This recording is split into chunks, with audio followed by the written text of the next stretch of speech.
So guys, for the first step, you want to get into this screen. Now to get here, you want to turn off your computer from the power button and then turn it back on again. As soon as it turns on, you want to turn it off and then turn it back on again. You want to repeat this 3 times. So you want to turn off your computer from the power button and then turn it back on again. As soon as it turns on, you want to turn it off again and then turn it back on again.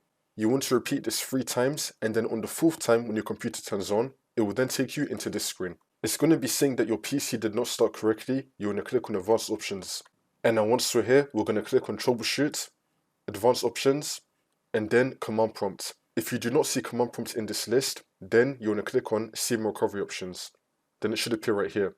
So you want to click on Command Prompt, and now this will come up.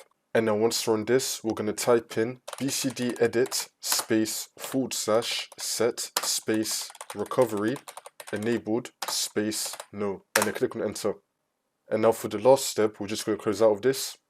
Now you want to continue to Windows, and then that's how you do it.